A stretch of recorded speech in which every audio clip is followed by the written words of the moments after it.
ஒரு ஹதீஸ்ல சொன்னாங்க, என்னுடைய உம்மத்துல 2 பிரிவினர் இருக்கிறாங்க, அந்த 2 பிரிவினருமே நரகவாதிகள் தான். அவர்கள் சொர்க்கத்திற்குள் நுழையவும் மாட்டாங்க, சொர்க்கத்தினுடைய வாடையை நுகரவும் மாட்டாங்க, சொர்க்கத்தினுடைய வாடை இவ்வளவு நெடுந்தூரத்தில் இருந்தே தெரியும் என்றெல்லாம் சொன்னாங்க. அந்த 2 பிரிவினர்ல ஒரு பிரிவினர் யாருன்னு சொன்னா நிசாஉன், அவர்கள் சில பெண்கள். காசியாத்துன், ஆடை அணிஞ்சிருப்பாங்க, ஆனா ஆரியாத்துன், நிர்வாணமாக இருப்பாங்க.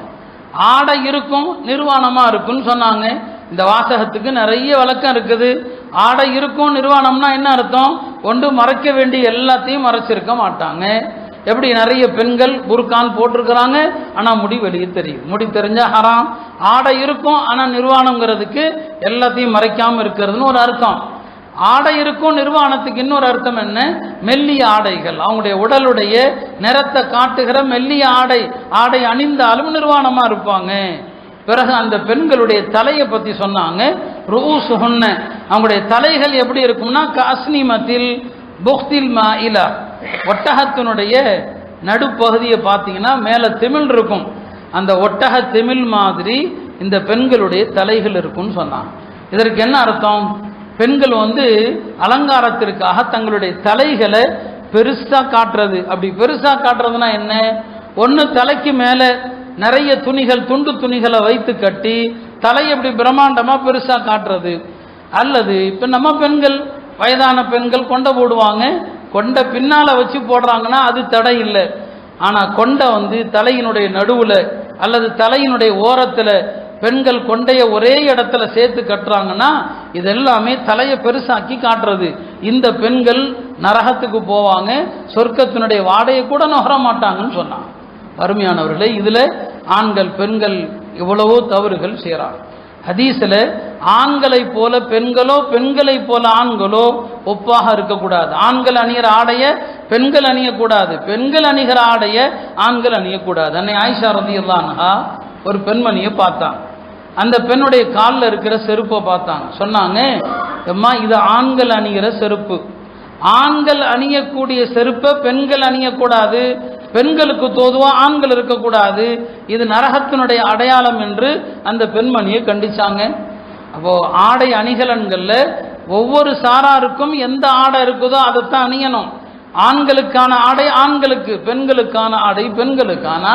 இந்த நவீன உலகத்தினுடைய கலாச்சாரத்தில் எல்லாம் மாறி போச்சு. ஆண்கள் மாதிரியே பெண்களும் தங்களுடைய ஆடைகளை அமைத்துக் கொள்றாங்க, ஆண்களுடைய உடையை அவங்க தேர்வு செய்யறாங்க. இன்னொரு பெரிய சாபக்கேடு என்ன? இன்னைக்கு ஆண்கள் பெண்களாக தங்களை மாற்றிக்கொள்வதும், பெண்கள் ஆண்களாக தங்களை மாற்றிக்கொள்வதும் நடக்குது. பல நாடுகளில் அதற்கு சட்டப்பூர்வ அனுமதியும் இருக்குது. தாய்லாந்தில் தான் உலகத்திலேயே அது அதிகம். ஆண்கள் சில மருத்துவ சிகிச்சை மூலமாக, பிளாஸ்டிக் சர்ஜரி மூலமாக ஒரு ஆண் தன்னுடைய தன்மையை பெண்ணாகவே மாற்றிடுறது, ஒரு பெண் ஆணாக மாறுவது, இதுவும் இன்னைக்கு உலகத்தில் நடக்குது. ரசூல் ஸல்லல்லாஹு அலைஹி வஸல்லம் இது எல்லாவற்றையும் ஹதீஸ்ல கண்டிச்சாங்க. பெண்களை போல ஆண்கள் தங்களுடைய பேச்சு, தங்களுடைய நடை, தங்களுடைய ஆடையை மாற்றிக்கொண்டால் அவர்கள் சாபத்திற்குரியவர்கள் என்று சொன்னாங்க. அருமையானவர்களே, மார்க்க நறுமணத்தில் கூட ஆண்களுக்கான நறுமணம் இது, பெண்களுக்கான நறுமணம் இது. ஆண்களுடைய நறுமணம் மனம் வெளியே வரலாம், ஆனா நிறம் தெரியக்கூடாது. நீங்க எவ்வளவு நறுமணம் வேணாலும் பூசுங்க, நல்ல மனம் தெரியலாம், ஆனா நிறம் தெரியக்கூடாது. நிறம் தெரியக்கூடிய நறுமணத்தை ஒரு ஆண் பூசினால் அங்க மலக்குகள் வரமாட்டாங்கன்னு சொன்னான். ஒரு சஹாபி அந்த மாதிரி நறுமணம் பூசிட்டு வந்துட்டார். ஒரு சட்டையெல்லாம் நல்ல மஞ்சள் நிறத்தில் இருக்குது. நபி ஸல்லல்லாஹு அலைஹி சொன்னாங்க, இதை போய் கழுவிட்டு வான்னு சொன்னாங்க. சொல்லிவிட்டு சொன்னாங்க, 3 இடத்துல அருள்வானவர்கள் வரமாட்டாங்க. ஒரு காஃபிருடைய பிரேதம் எங்க இருக்குதோ, காஃபிருடைய சடலம் எங்க இருக்குதோ அங்க மலக்குகள் வரமாட்டாங்க. எந்த ஆண்கள் நிறம் தெரியக்கூடிய நறுமணத்தை பூசிக்கிறாங்களோ அங்க மலக்குகள் வரமாட்டாங்க.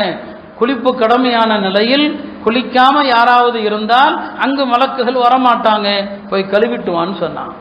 ஒரு சபைக்கு ஒரு சஹாபி வந்துட்டாங்க, அவருடைய ஆடையில மஞ்சள் நிறம் தெரியுது. நபி ஸல்லல்லாஹு அலைஹி சொன்னாங்க, சில சஹாபாக்கள்கிட்ட அவர்கிட்ட சொல்லுங்க, இது ஆண்களுக்கு கூடாது, போய் அந்த நிறத்தை கழுவிட்டு வர சொல்லுங்க. அப்ப ஆண்களுக்கு நிறம் தெரியக்கூடாது, பெண்களுக்கு நிறம் வெளியே தெரியலாம், ஆனா மனம் தெரியக்கூடாது. பெண்களுக்கு மனம் தெரியக்கூடாது, நிறம் தெரியலாம். இதான் பெண்களுடைய நறுமணத்திற்கான அளவுகோல்னு சொன்னாங்க. பெண்கள் வெளியில வர்ற நேரத்தில் நறுமணம் நல்ல தெரிகிற மாதிரி நறுமணத்தை பூசிக்கொண்டு வந்தால் அந்த பெண்களை பற்றி பெருமானார் சொன்ன வார்த்தை, அதை நீங்களோ நானோ சொன்னா கோவப்படுவீங்க.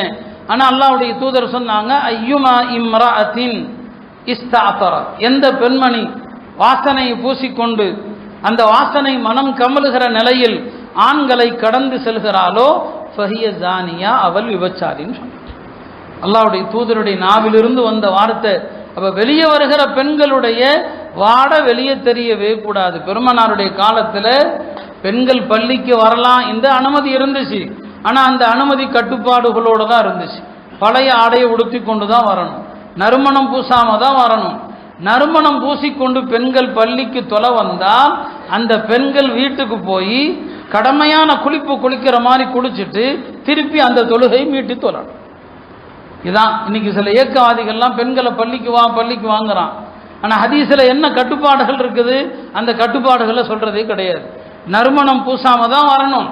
நறுமணம் பூசி விட்டு வந்தால் வீட்டில் போய் குளித்து விட்டு அந்த தொழுகையை திரும்ப தொழணும்னு சொன்னான். அருமையானவர்களை, இப்படி மார்க்கம் இவ்வளவு கடுமையாக சொல்லுகிறது. நறுமணத்தில் கூட இது ஆண்களுக்கானது, இது பெண்களுக்கானது. நாம் இந்த கட்டளையை மதிக்கிறோமா?